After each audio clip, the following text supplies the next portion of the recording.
Tuesdays between 10 and 7 and 10, 7 to 10 p.m. We will do a repeat. There will be a repeat version. So those who miss the main lecture time on Saturday, you can hook up on Tuesday. And then if we're not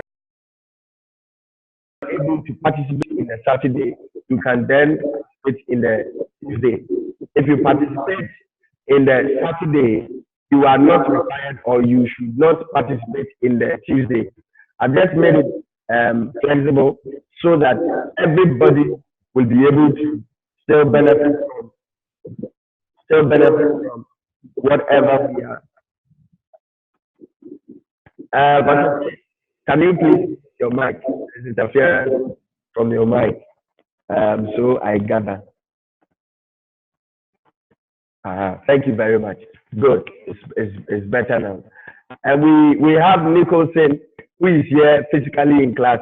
The other thing I want to bring to your notice is that the lecture is going on also physically in class.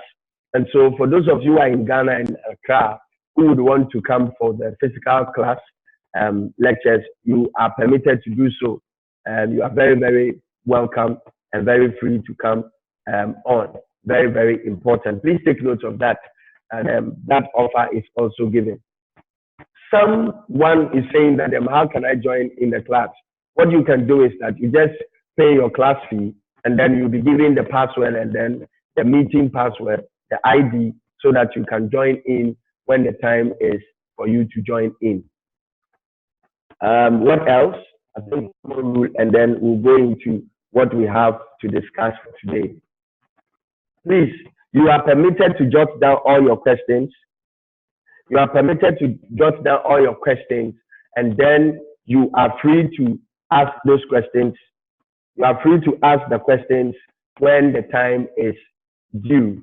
I will alert, and then you can ask your questions.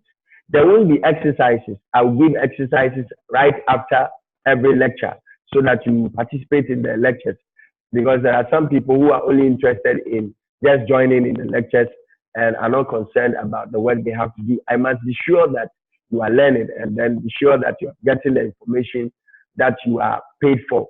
So please help us to also help you. For those who cannot hear, please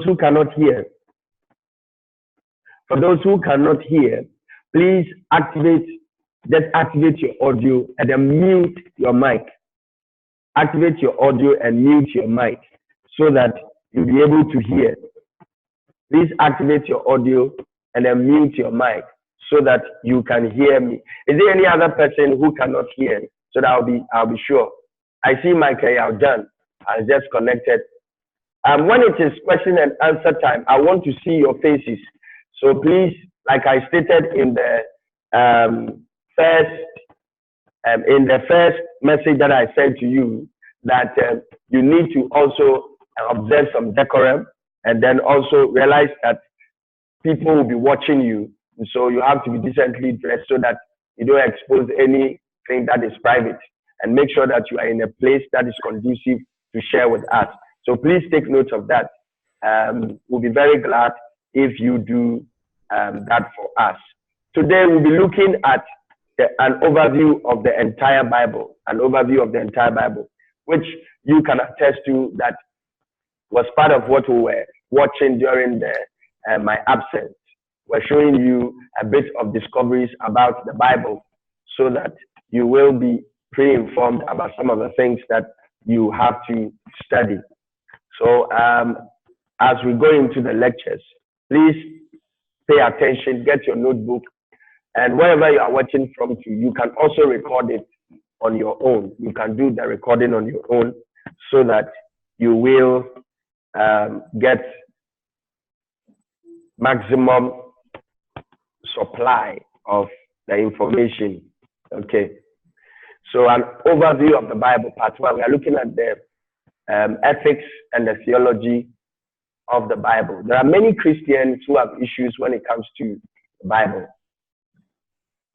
There are many that when you ask them a question regarding the Bible, they are found wanting. There are some too who cannot defend.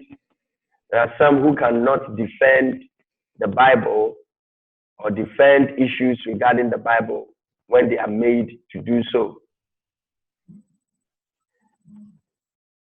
Okay, technical.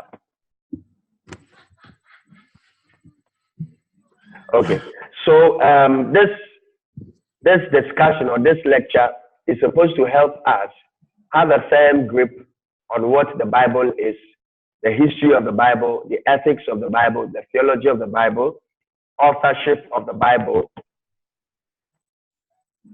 Bear with us, we have some image interferences because we want to give you the best of transmission.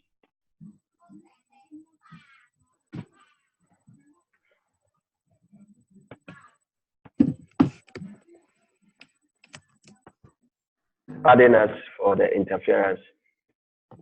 Okay, all right.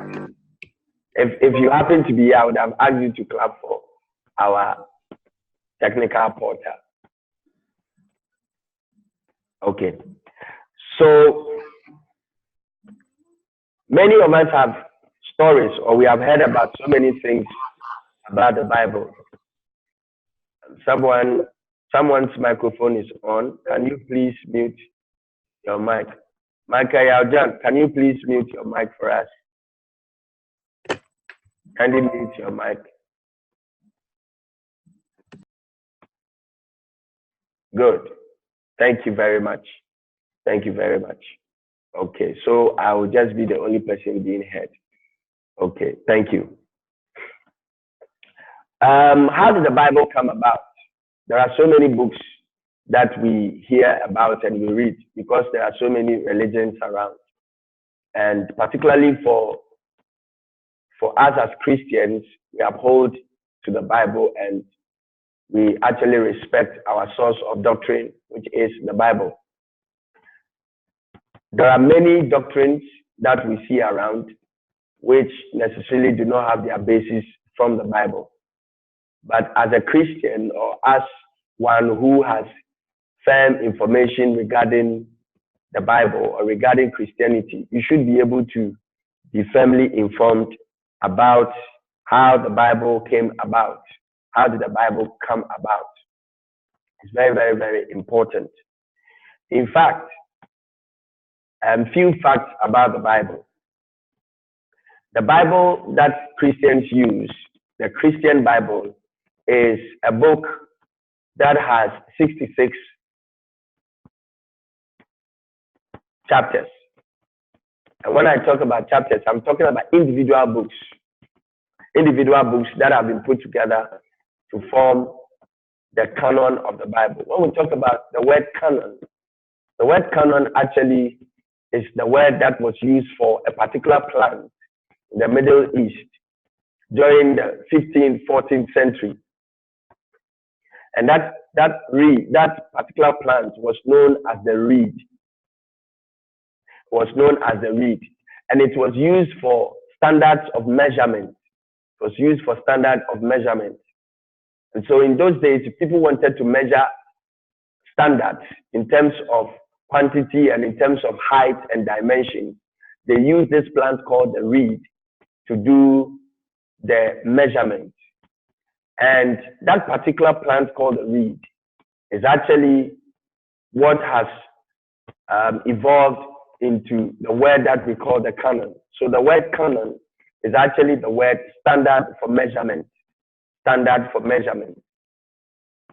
So when we talk about the canonization of the Bible, we are talking about what standards were used in bringing these books together, because there were so many books that have been authored by people, so many books that have been written by people.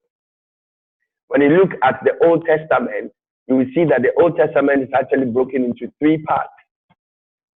We have the Torah, we have what we call the Ketuvim, and we have what we call the Nevi'im. These are all Hebrew words. The Torah is actually the first 5 books of the Bible. There are even more, but canonization was used in agreeing on the first 5 books. Then we have the Ketuvim. Ketuvim simply means the writing. And then the Nevi'im is the prophets. So you have the writings, You have the Torah, which is the first 5 books, and then you have the book of the prophets. And these were put together by the church fathers to agree on having a very standard measure for the information or the history of the Bible. When you come to the New Testament is composed of the Gospels, and then after the Gospels, we have the epistles. The Gospels and the epistles. The Gospels actually focus more on the life of Jesus, pre-Jesus, through Jesus, post-Jesus experience or history on earth. And then you have the writings, which is the letters that were written by individuals to other individuals or as records of what had happened, and then also as information or letters that were written on authority to the people that followed or the people that took inspiration from the writers or the authors. Now, the Bible, as you see it as a 66 books put together, it is actually a book that is authored by 40 people. 40 people contributed to the 66 books. 40 people contributed to the 66 books. The collection of the Bible happened within 1,600 years. 1,600 years. So during the space of 1,600 years, there were individual or different collections that were done. And the conclusion or the collections that we have is what has contributed to what we know as the Bible. The Old Testament was actually put together around 1450 to 1400 BC. So 1400 to 1450 years before Jesus was born. Now there are certain people who say that the church fathers sat down and then they decided to take out some of the books and they decided to put in some of the books. They didn't do us a good work. What you need to understand is that the Bible, the books that have been canonized, were books that were already accepted. They were accepted because these books were written on substance from a tree called the papyrus plant. How did we conclude or agree on calling our book of scriptures the Bible? How did we arrive on the name Bible? The name Bible. When you read accounts of books that other religions use, you will see that they have different names for their books. For example, the Muslims use the Quran. They use the Quran. You have other religions, the Krishna, the Buddhist, the Shinto, the Baha'is. They all have different names for the books that they use. But Christians, we use the name Bible. How did it come about?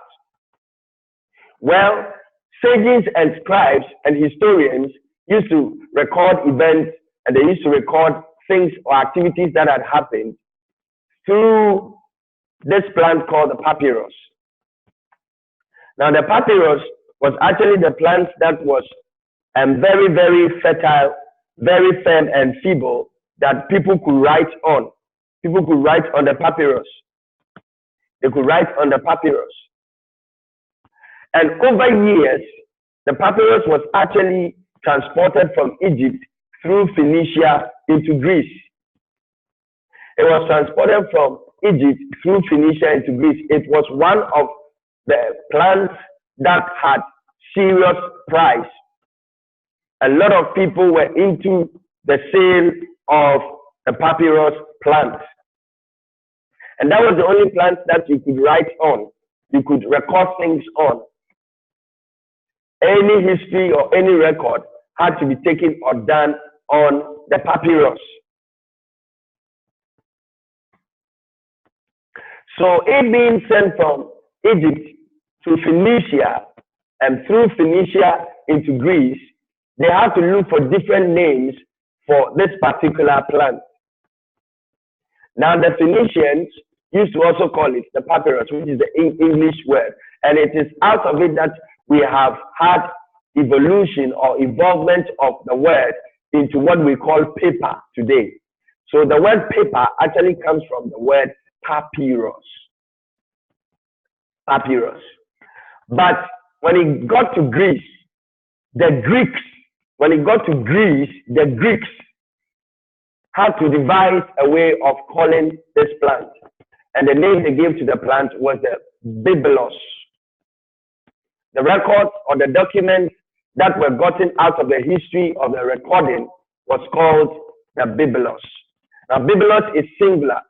The plural form of the biblos is what we call the Biblia, out of which in English language we have the Bible. So a bit of history about how the name Bible was gotten.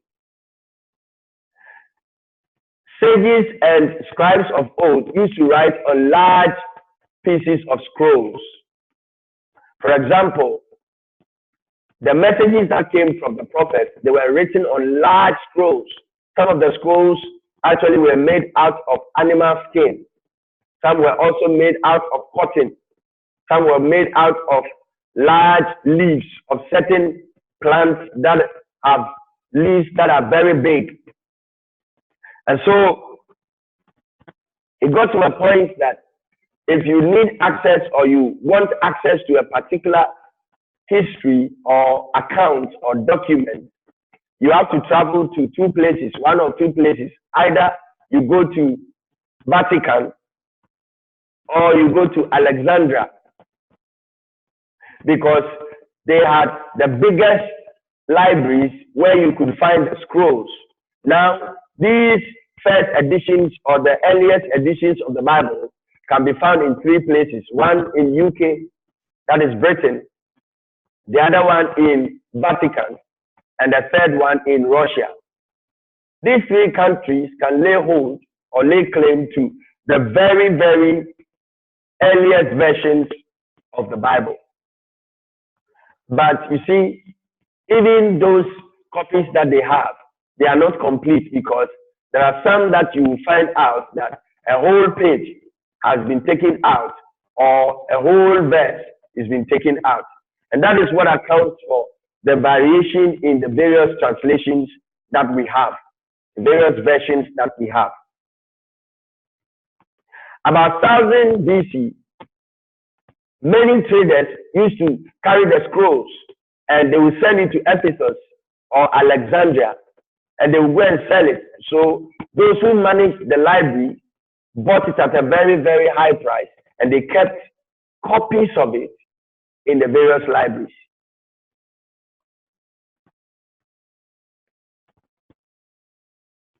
When you read Ecclesiastes chapter 12, the verse number 12, it says that to the learning of many books, there is no end. Learning of many books, you find out that there is no end to learning. So as at the time, about 1,000 years before Jesus was born, there were so many books. That is why Solomon had the inkling to talk about this, that learning of books, there is no end, because there are so many books to be learned, so many books to be read, so many books that people had recorded issues about, that the information from needed to be used in religious activities. In the study of the history of the Bible, there is a term that you have to be familiar with, and that term is codex. You hear people talking about codexes or codex, Codex Vaticanus, Codex Ephesiensis, Codex Alexandria. These are very serious terms. Sometimes if you don't take care, you might bite your tongue. Ephesiensis, Alexandria, and Vaticanus. Now, what is a codex? A codex is actually scrolls put together that have been bonded into one unit. That's what is called a codex. When you talk about a codex, we are talking about different scrolls that have been brought together and bonded or binded into one book. You see, in modern publishing or modern publications or modern printing, you will realize that the most perfect books are bonded. The most perfect books are bonded. Sometimes you have some of these very big publishing companies who first will print the leaves, and then they will sew them together with threads. And after they have sewn them, they'll bring the cover, and then with the help of glue or very perfect binding machine, they will stick the cover around the pages that have been printed, the leaves that have been printed. So a bonded book of a collection of scrolls is what we know as the codex.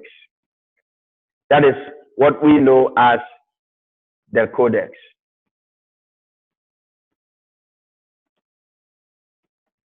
Back to the authorship of the Bible.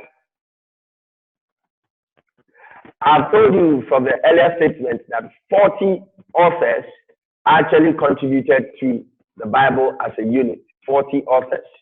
Now, these 40 authors, I can guarantee you that when you look into the history of the Bible, you will realize that it is very possible that an author never heard or saw another author, because the first author of the books of the Bible and then the last author of the books of the Bible actually span between 1,600 years.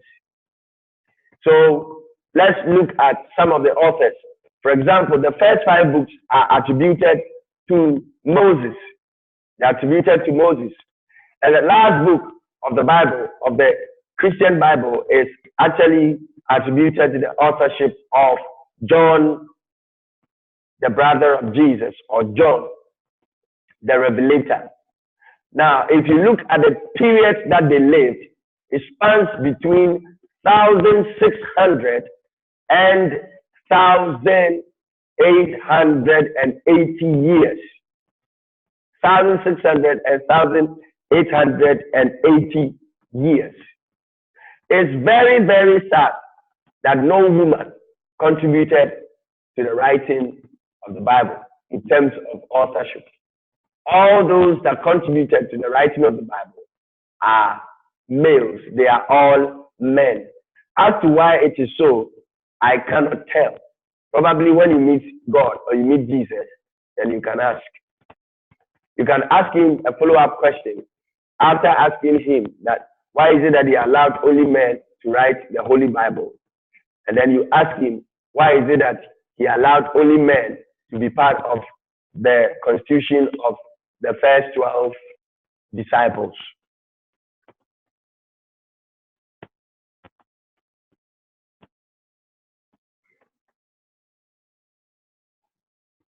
Okay.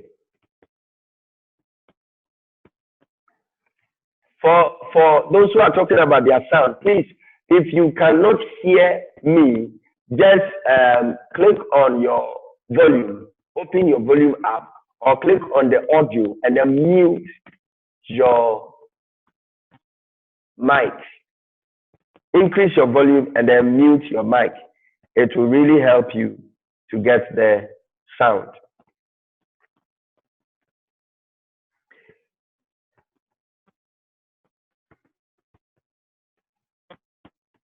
So let us go through quickly the names of the authors of the Bible. Let's go through quickly those who contributed to writing the Bible. Moses was the first author. You have Joshua, the son of Nun. You have Samuel, the prophet, the priest, and the king. You have Ezra.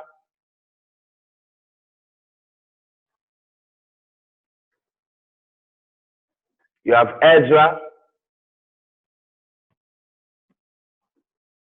You have Ezra. Okay. You have Ezra, you have Jeremiah, you have Isaiah, Nehemiah, Ezekiel, Mordecai, Haman. Haman, you know Haman? Haman in the book of Esther, who actually engineered the wiping out of the Israelites.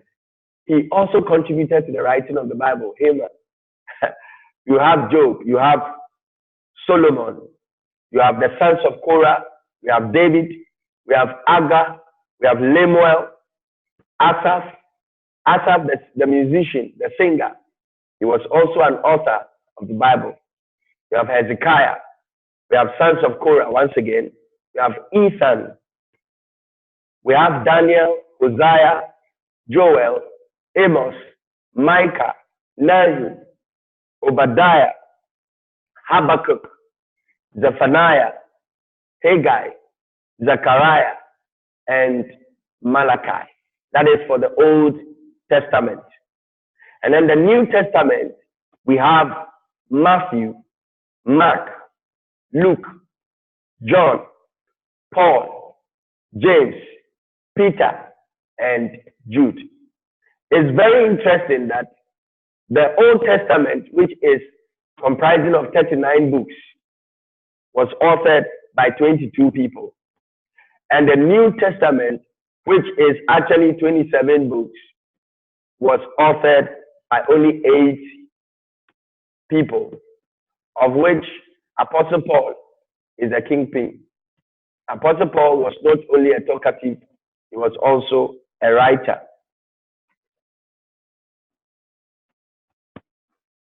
Let us consider versionism. Some people say things like, the King James Bible is the best.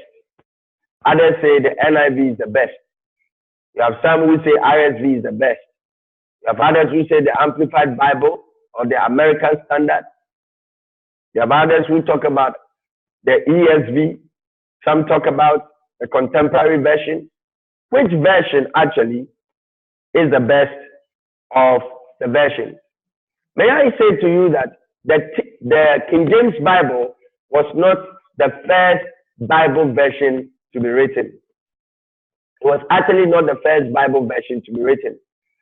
When you look at the Old Testament, it was actually written on scrolls and on the papyrus, as we have discussed, in 3 languages: the Hebrew, Aramaic, and Syriac. Hebrew, Aramaic, and Syriac. These are ancient languages that were used to write the Old Testament. The New Testament was actually written in what we call the broken Greek, called the broken Greek, not the classic or the Koine. It was the broken Greek that was used in writing the New Testament. And later on, versions were reformed. There had to be reviews of the various versions that had been written and the language that it had been written in, and then it was fine-tuned. How did we get different versions? We got different versions as a result of the various codexes or the various manuscripts that were gotten. For example, as I'm presenting this lecture, or as I'm teaching, it is very possible that all those of you who are listening, you are listening with different perceptions, different mindsets, different backgrounds, different understandings, and different viewpoints based on where you are coming from. There are some things that I may have mentioned or may be talking about, which you may be hearing for the very first time, or you may have heard before. And so that is what contributed to the various differences, inconsistencies, and contradictions, so have you, that people talk about when it comes to the Bible. In fact, when you study from Genesis all the way to Revelation, there is not even one inconsistency or one contradiction in the Bible. But the inconsistencies and the contradictions have come about as a result of the various versions and translations that we have. The various versions and translations that we have, they have given rise to inconsistencies and contradictions. Because there are certain people who were eyewitnesses to the accounts they were giving. Others were not there when the incidents took place.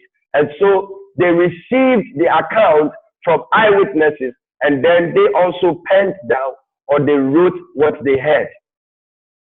For example, when you look at the first 4 Gospels, called the Synoptic Gospels, the first 4 Gospels of the New Testament are Matthew, Mark, Luke, and John. Matthew, Mark, Luke, and John. You will see that there are variations in the style of writing. There are variations in the focus of event reporting, and there are variations in the accounts that are delivered. Style of writing, focus of report, and the account that is given. The reason is because these four authors did not focus on the same thing. Matthew focused on Jesus as a king. He writes about the royalty, and he writes about the kingship or the kingdom perspective of Jesus Christ. Mark considers Jesus as a servant. He looks at Jesus as a normal man and as a servant. Luke considers Jesus as a messenger, one who has been sent to come and proclaim a glad tidings or to present some message. So he looks at Jesus as a messenger or a teacher or one that has come to deliver an information. Then John looks at Jesus as God in the flesh, as a superior being, a supreme being. When we come to interpreting or explaining the various canonization of the various books, we'll look into details some of these things. The codex, which was kept in church building or a very secret or special place, was not accessible to all. It was only the kings, the priests, and very rich people in society who had access to the Bible. So we thank God for the various publishers and printers who have actually made the Bible very accessible by all. Let me read a bit of history material for you. Before the invention of the printing press in the 16th century, the only way to have copies of the Bible was to have a hand-copied version. A hand-copied version. Because the earlier scribes and the priests, they actually penned down on the back of trees. They would take a portion of the back of a tree and write on it, or on the papyrus as I was talking about, or on cloth, or on the back of animal skin. That's how they recorded or they kept records of the message of the Bible. And so the only way one could have access to the Bible is when someone who has gotten access to the scroll or to the codex, he uses his hand to copy. Over time, the material that the books were written on or the scriptures were written on, they got worn out. Some got torn apart, some got dilapidated, and so it had to be hand copied onto another material. And sometimes you can wonder that as the people were copying, they left out certain words, they left out certain terms. Some could wholesale a whole verse because one, maybe they were not focusing or they were tired or they missed what they were copying. And so all these come to contribute to why we have various variations and differences in versions. The King James Version of the Bible actually was also printed out of an earlier source of the Bible, an earlier manuscript of the Bible. I told you that the languages that were used in writing the Bible are the Hebraic language, the Syriac language, and the Aramaic. Then the New Testament was written in Greek language. An earlier hand-copied version of the Bible, which is the first English translation, is what we call the Tyndale version. So when you're looking for versions and you come across the Tyndale Bible, it was actually the earliest copy of the recopied versions of the Bible.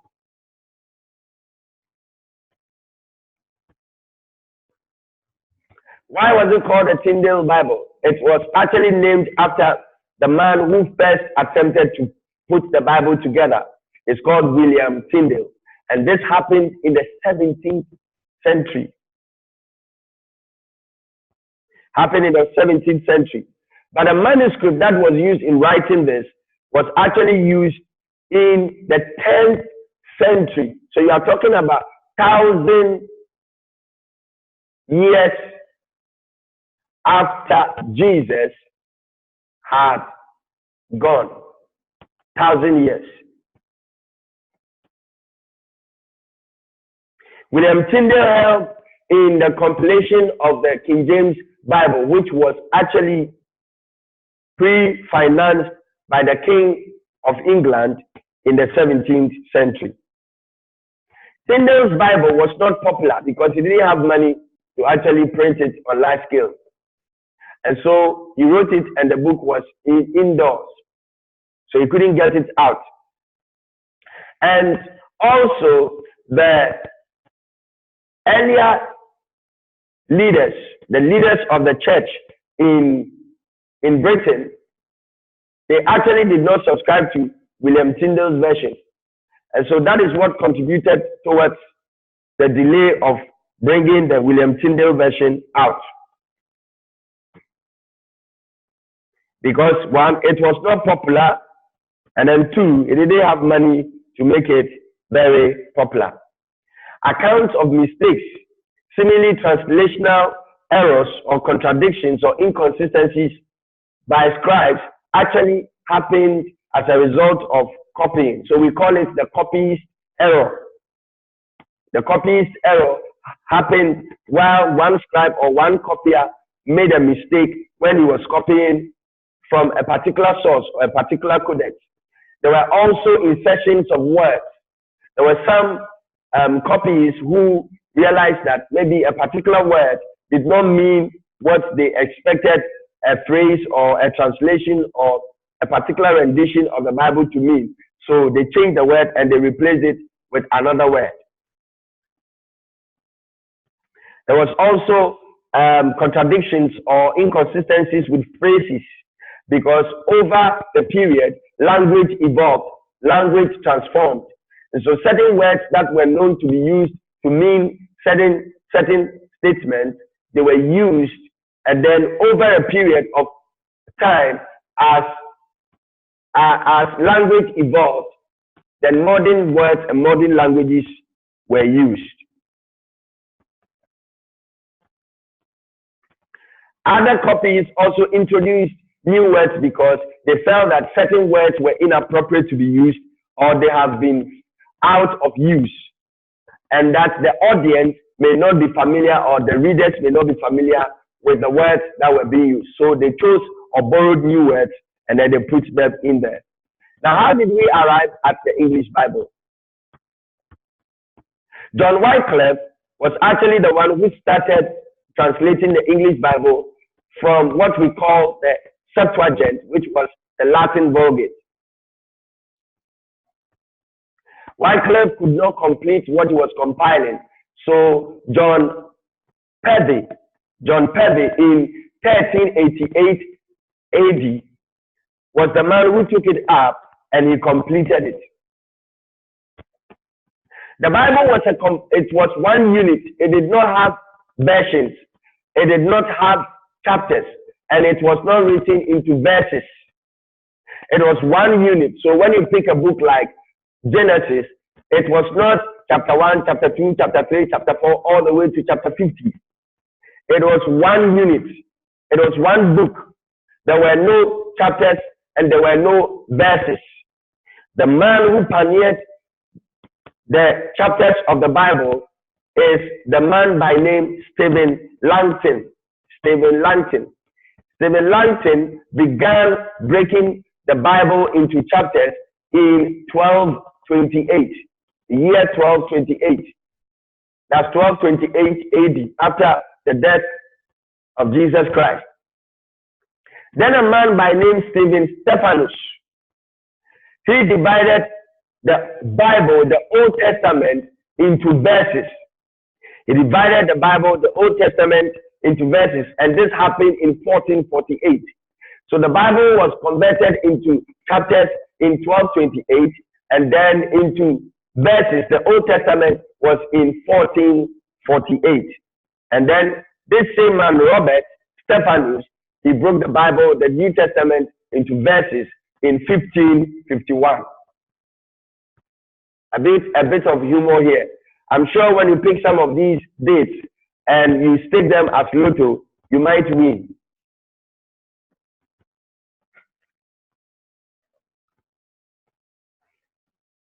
So this is a brief history of the Bible that you and I hold on to.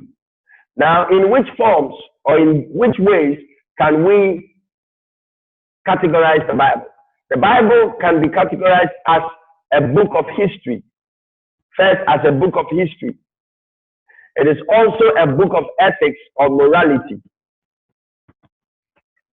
The Bible is also a book of culture. You find the culture of people displayed in the Bible. It is a book that is used for socialization. It is used for socialization. So the Bible is used because it is a compilation of ethics, morality, behaviors, norms, and culture. So it is used for socialization.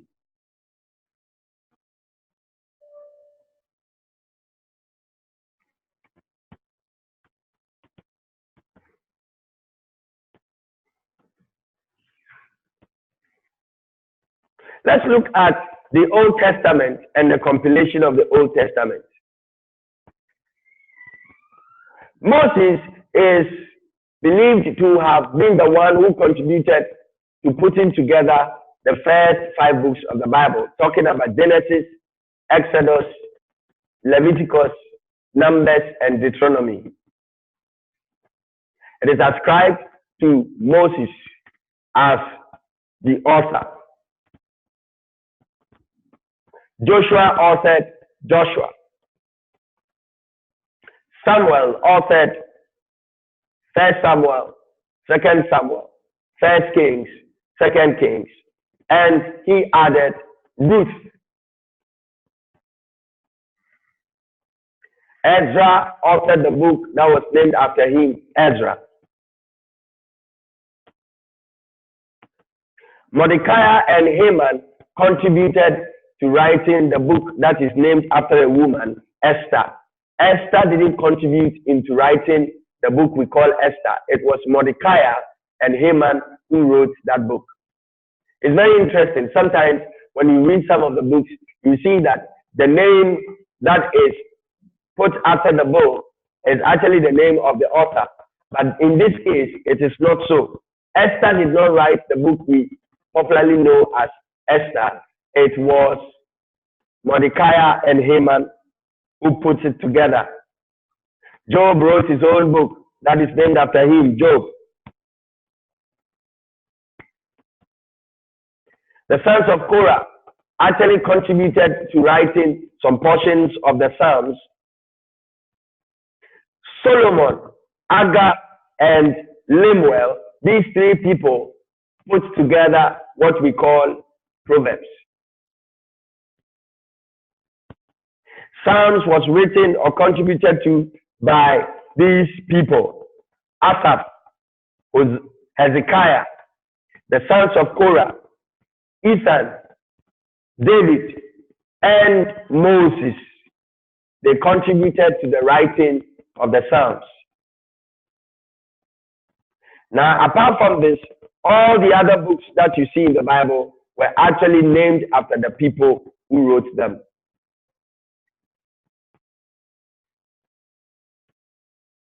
Let's look at a bit of the New Testament. When you look at the New Testament, the first 4 authors actually contributed to writing the gospel narrative. And I explained to you what the focuses were, what they were looking at, and what they were considering. Then after Matthew, Mark, Luke, and John have exhausted their writing, then Paul, Peter, Jude, James also did the rest. In a brief look at the Old Testament, you will agree with me that the Old Testament is a very huge book. It's a book which is actually composed of mysteries, histories, and laws. Mysteries, histories, and laws. There are many controversies surrounding the Old Testament, what we call the Old Testament.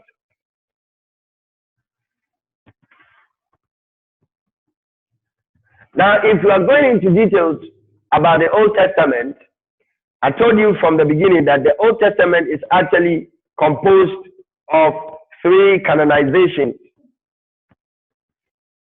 Three canonizations. The first one is the book that is ascribed to Moses as the first 5 books. Genesis, Exodus, Leviticus, Numbers, and Deuteronomy. Genesis, Exodus, Leviticus, Numbers, and Deuteronomy.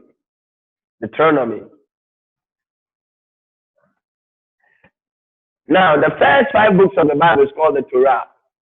It's called the Torah. Then you have books that were written by prophets,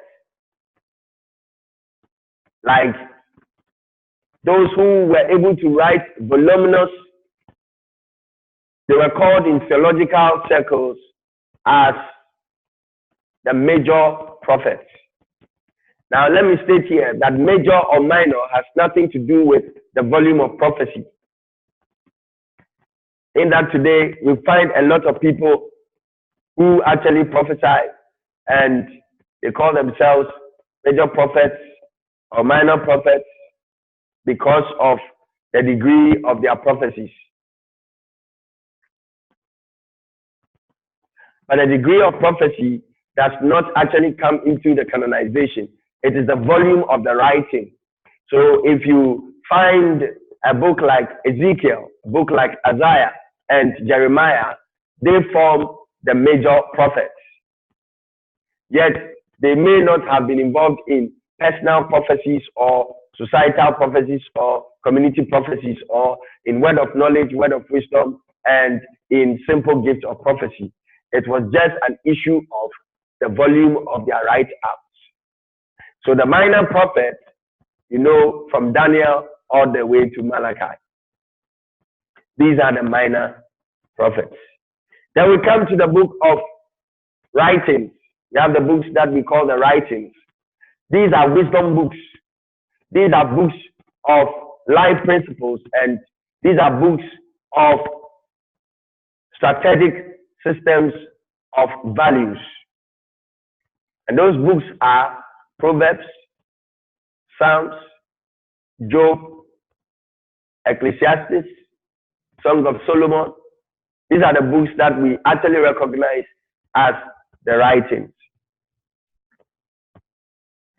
I will pause here so that if someone has a question, he or she can ask, or you want a clarification for this 1 hour plus, you can feel free and ask. Please click on the participants, and when you click on the participants button, it will give you a particular screen where you can raise your hand. You will find unmute me and raise your hand, and then you can ask your question. But please make sure that if you're asking a question, your mic is unmuted so that we can hear you out.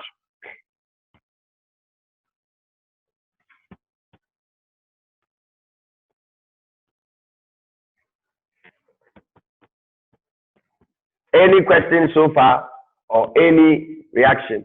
Nicholas, you want to ask a question? Okay. Please, as for Nicholson, you may not be able to see him now, but he's going to ask a question. Nicholson, feel free and go ahead. My question is 2,400 get the Old Testament. Then the overview of it is 1,600, 2,600 years to get both the Old and New Testament. Yes. But in your submission, you also make mention from 1,600 and 6. Yes, it is the lifespan because they put together the ages of the first writer and then the last writer, and some of them wrote the books so many years after which they died. Please, are you following? So many years after which they died. So the 1600 to 1880 is taking cognizance of their ages. So, for example, somebody like John the Baptist is believed he lived to be over 90 years. So this man who lived to be over 90 years, they add the 90 years to the age of the first writer, and they came about with the 1880 years. And the reason why it is also so is because there are different accounts, the records. So generally, scholars agree on the 1600 years lifespan. You are welcome. Any other person who has any question?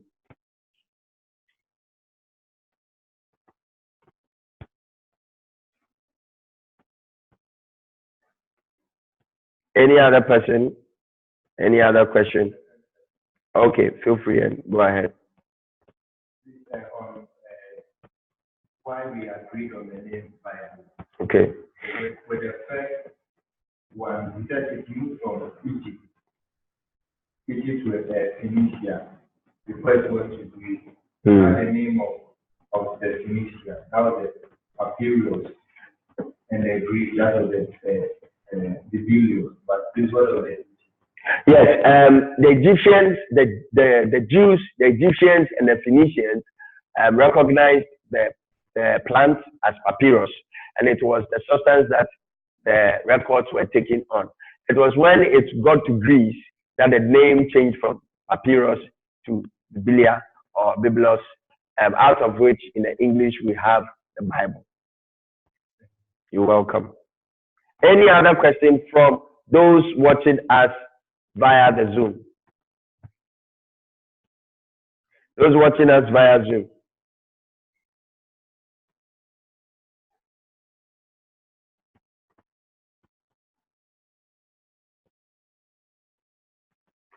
Those watching us via Zoom, let me see if I can see them here. Okay.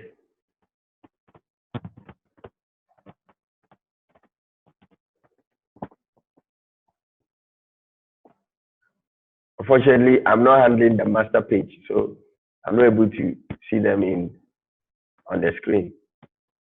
But anyone with a question, I think you'll be on that screen and then watch, because if somebody raises their hand, they not see.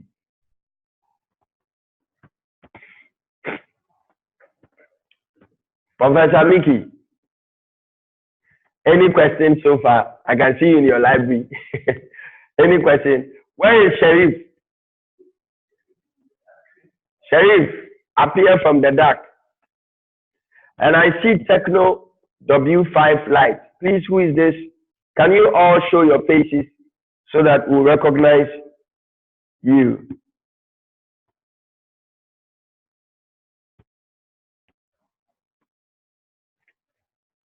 Any question? Because how many hours have we done so far?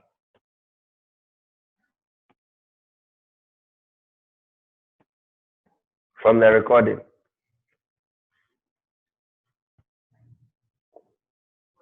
Makayajan, any question? No question so far. You are quiet. You don't want us to hear your voice. Unmute your mic. Sharif, are you sleeping? Yes, kindly unmute your mic, and then if you have anything to say, you are free to say.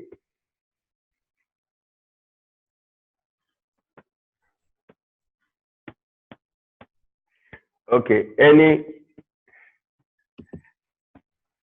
questions so far?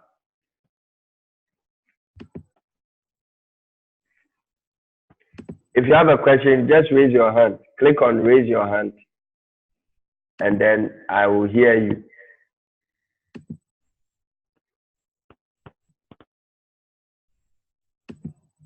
This is technology at its best. Okay.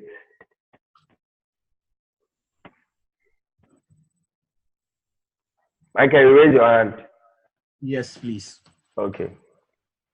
Yes, please. My question is that why do we always say or attribute that Paul wrote the greatest part of the New Testament?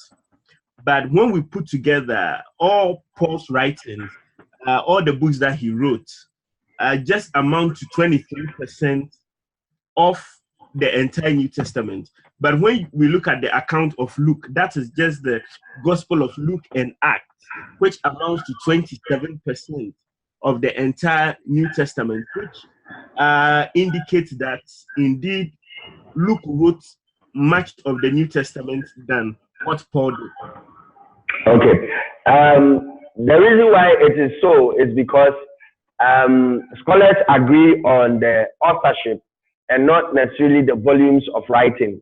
And so in terms of the volumes of writing, Luke wrote much because just the 2 books that he wrote, there were a lot of information from the Greek, the Koine. There are a lot of things that he wrote that when you put all of Paul's writings together, you realize that is very few. But in terms of authorship, Apostle Paul contributed much because he wrote almost 2/3 of the New Testament in terms of the books that he wrote. You know, it is only 2 books that Luke wrote that went or got itself into the canonization, the canon. There could be other writings, there could be, in fact, there are even some books that have been written that we talk about that there is contention around the authorship. For example, when you look at Hebrews is ascribed to 3 people. They believe that Apostle Paul wrote it. Some also believe that it was Apollos who wrote it.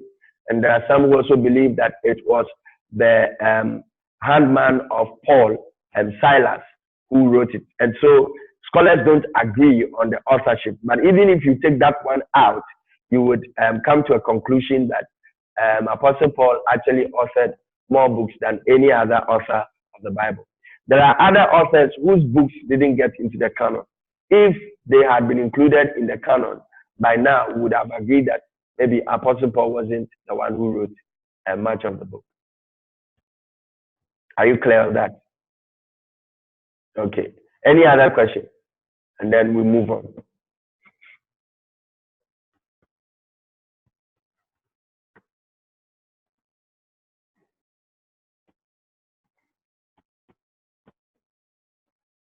Any other question on the historicity of the Bible as we have discussed so far? Sharif, activate your mic. Pastor Chris, question? I don't have a question. You don't have a question? You must have a question. How dare you say you don't have a question? You must have a question. I'm still missing some other people who decided to sign on. Okay. All right. So a brief look at the ethics and then the theology of the Bible. Time is already gone, so we might not spend much time on this. I will devote more time on it in the next edition or next episode, so that we'll be able to clarify a few things. When we talk about ethics, we are actually talking about, now you can all mute your mics. Okay, thank you. When we talk about ethics, okay, thank you. When we talk about ethics, we are talking about the sum total of how people behave. Ethics are the sum total of norms, values, and principles that govern behavior. These are structures or foundations or traditions under which a whole society is built. The culture of every society is first defined by its language, and then from the language you come to its norms, And from the norms, you come to its values. And from the values, you have the total culture of the people. So the Bible, the ethics of the Bible is that the whole Bible is a book which is a set of principles, a set of values, a sort of rules that have been put together to form the Bible. Now, if you want to be one who understands the use of the Bible very critically and very well, then you must be a fan of the Eastern culture. You must be a fan of the Eastern culture. See, there are so many cultures existing in the day, but God decided to choose the culture of the East, and then he used that to help in revealing himself to mankind. Someone then will ask, so is Adam from the East? Adam is not from the East, but Adam was situated in the East. The Bible says in Genesis that when God created man, he then did what? He planted a garden in the East, and then he put man, that is the male and the female, into it. And so the mindset of the man that was put into the garden spans from behaviors, cultures, ethics, and norms, and values, and languages from the East. We have the oldest language, which is Aramaic and Syriac, all spanning from the East, Hebrew from the East. We have most of these languages, Arabic, that contributed into the formation or the writing of the Bible, all spanning from the East.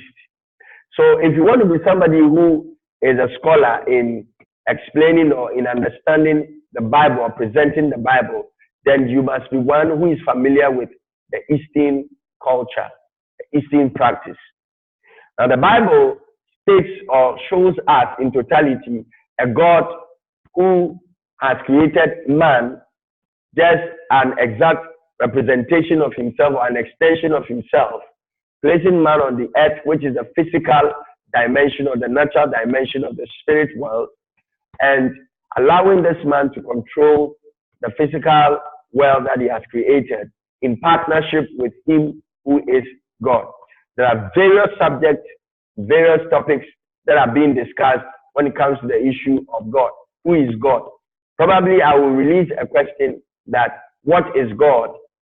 Explain with 3 examples. I'm sure you are laughing.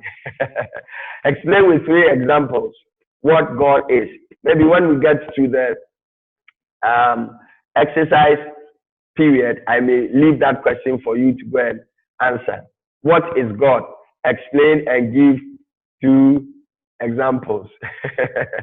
Anyway, so the ethics of the Bible is a God who is supreme.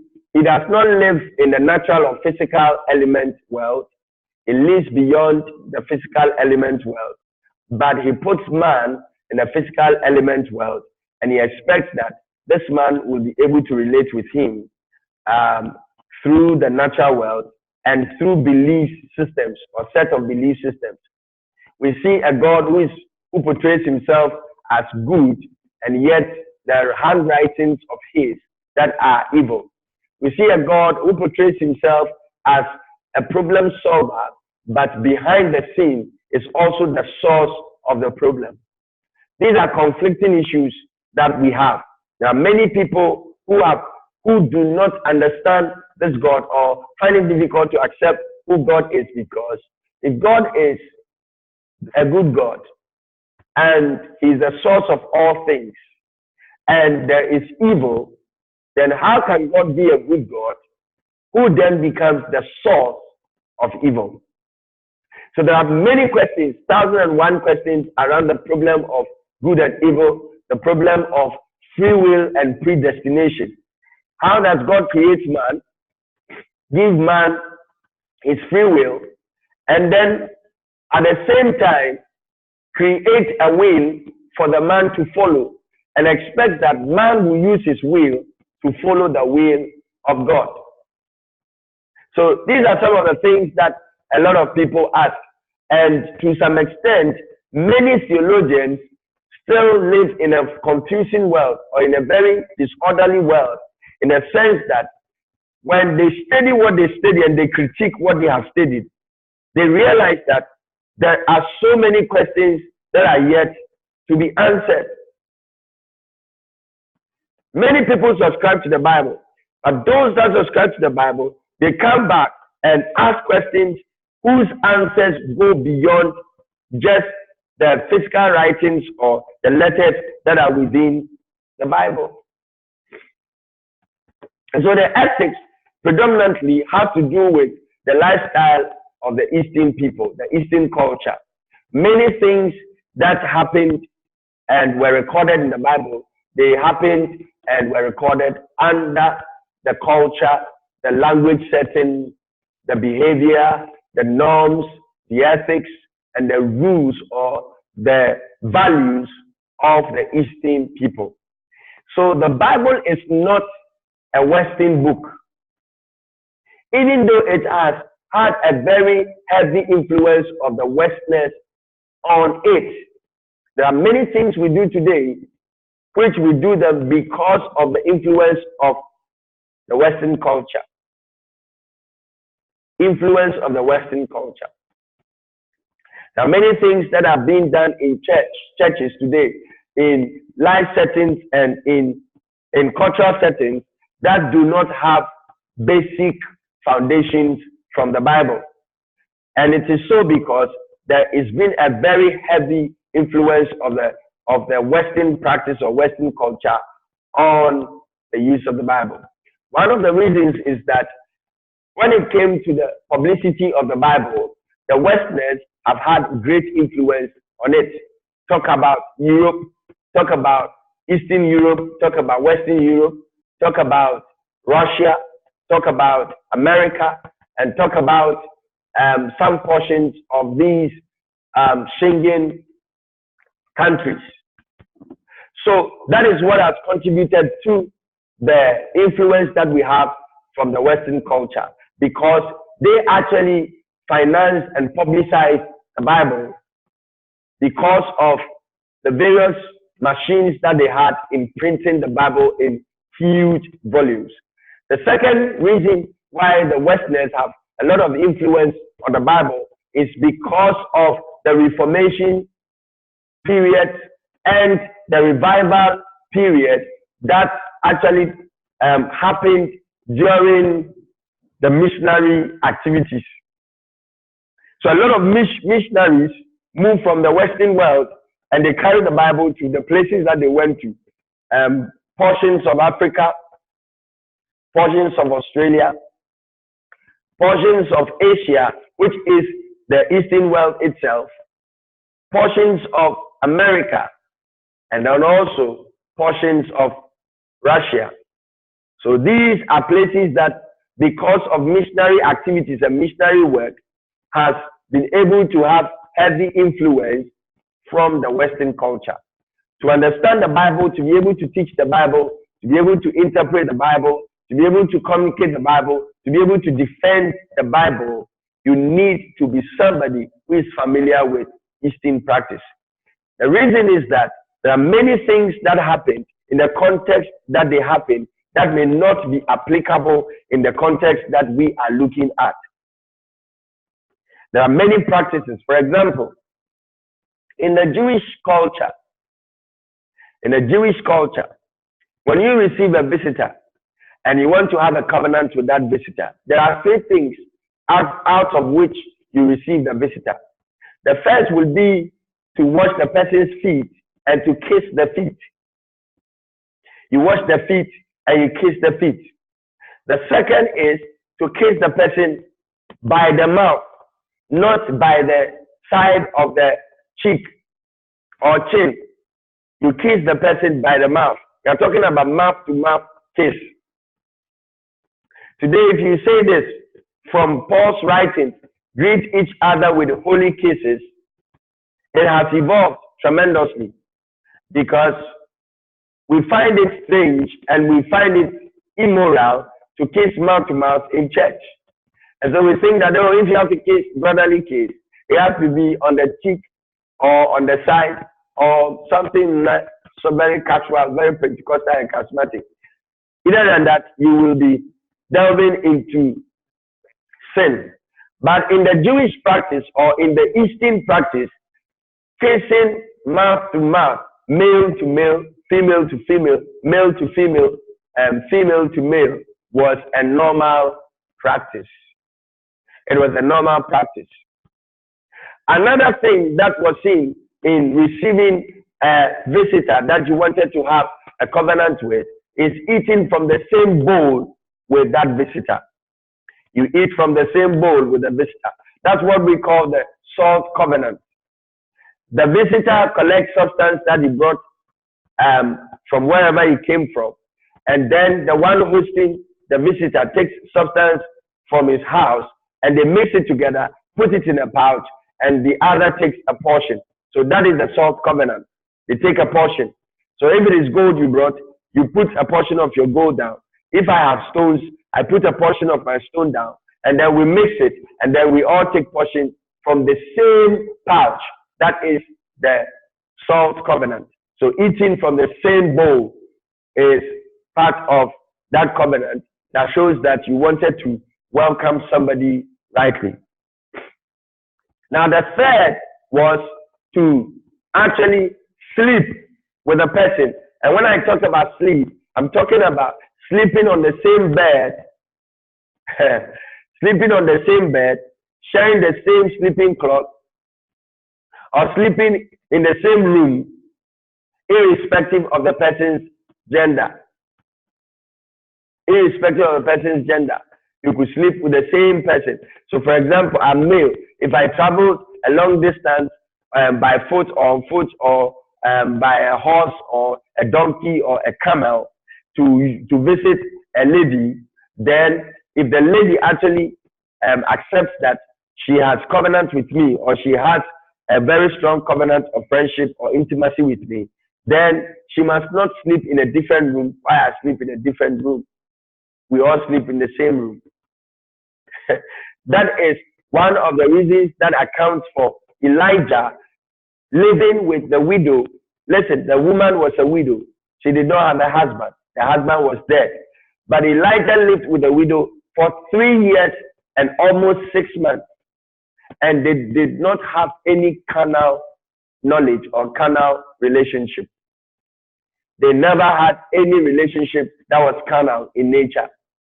And this was because there was a fair or a clear understanding on how you treat the opposite sex, even if you sleep in the same room.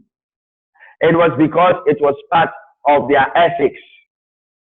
In the Bible, the Old Testament, you see a good God who claims to be good. Now, if I use these terms, it's because I'm using them scholastically or scholarly. We read and we see a God who claims to be good, and he does not want someone's right infringed on or someone's privilege infringed on, and yet he can move a people group to infringe on another people group's right. That's an ethic of the Old Testament. You see a God who heals diseases, striking people with diseases as a form of punishment. You see a God who gives in his instructions of what we know as the tablet laws, the 10 commandments or the Decalogue,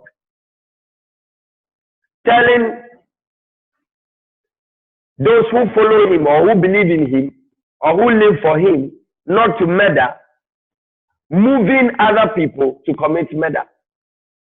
You see a God telling a king, rise up and go and kill this particular community and kill their kings. Don't leave anybody alive. Sharif, I see that you have raised your hand. Do you have a question? It's not time for questions and answers. I have raised your hand. Hello? It was previously. Oh, okay. Oh, so you had a question to ask? No. You asked if I was sleeping. That's why you raised your hand. Yes, please. Oh, okay. This is just technological lapses. Thank you. So that is the ethics of the Bible. You see that in the Old Testament, the ethics focuses on an invisible God revealing himself to visible people, leading them and guiding them to the place that he wants them to come to. In the New Testament, you see the invisible God manifesting himself in a visible man, trying to direct man to God, trying to direct God to man. So that is a bit of the summary of the ethics of the Bible. I'm going to reserve the theology of the Bible to our next discussion. So I'll pause here. If you have any reservation or any question, you can ask, and then I will conclude, and then I will leave us our test or exercise for the next class. We have somebody in class who has not paid for the class.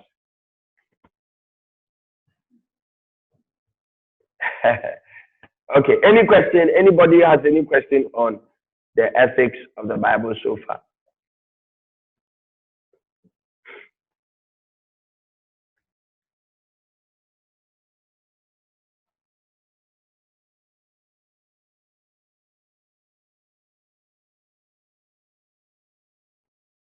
Any question?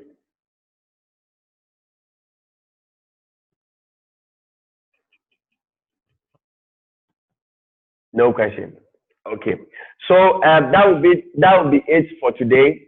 And once again, I want to sincerely apologize for the delay and the lateness. It was not actually intentional.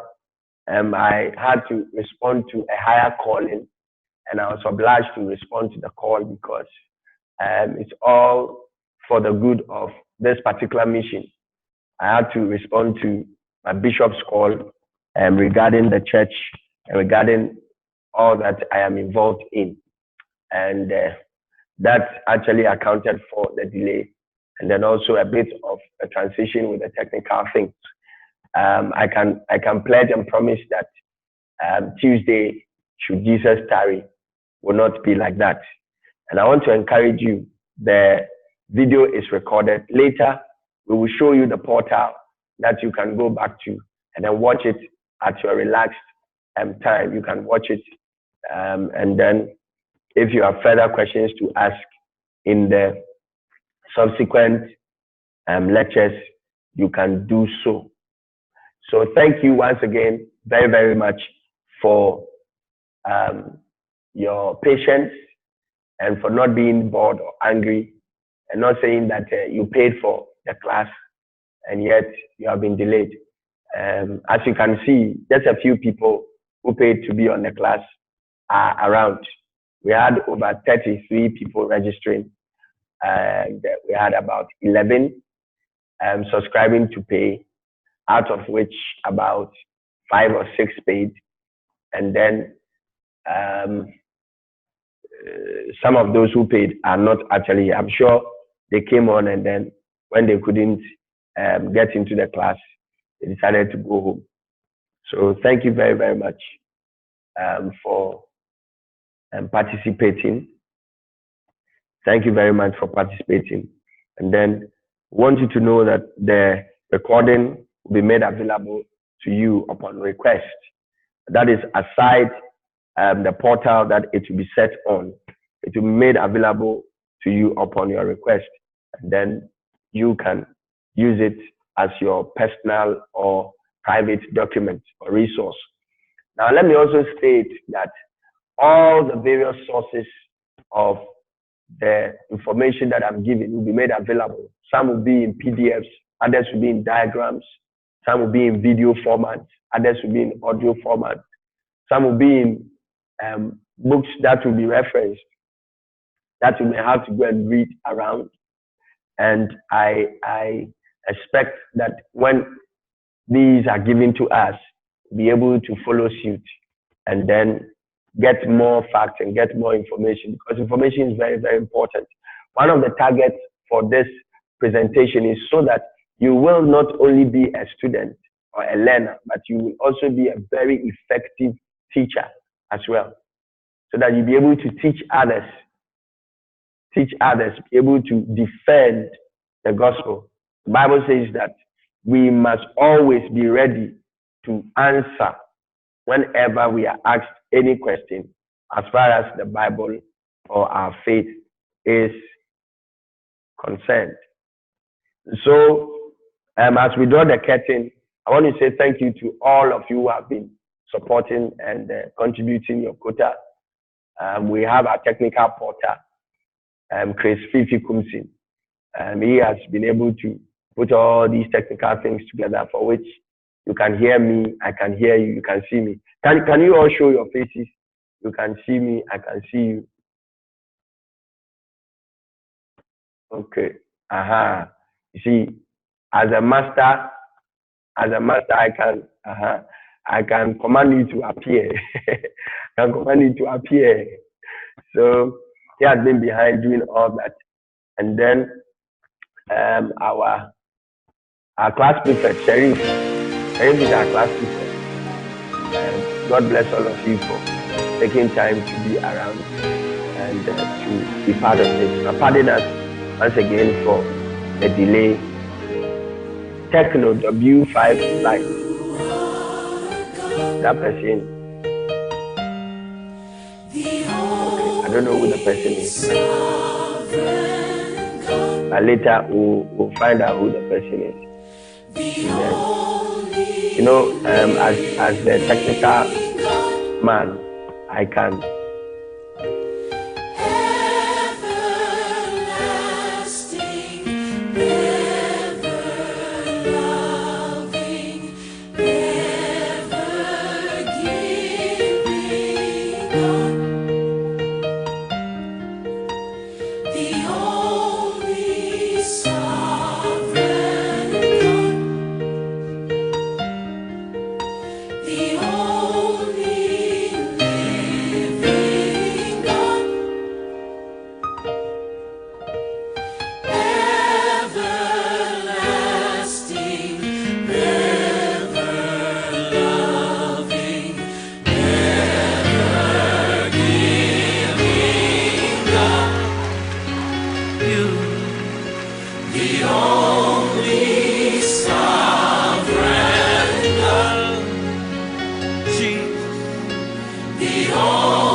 help me worship the name of Jesus. Whoa, Jesus. Whoa, Jesus. Your name is awesome. Your name is awesome. And greatly exalted. Greatly exalted. Oh, Jesus. Whoa, Jesus.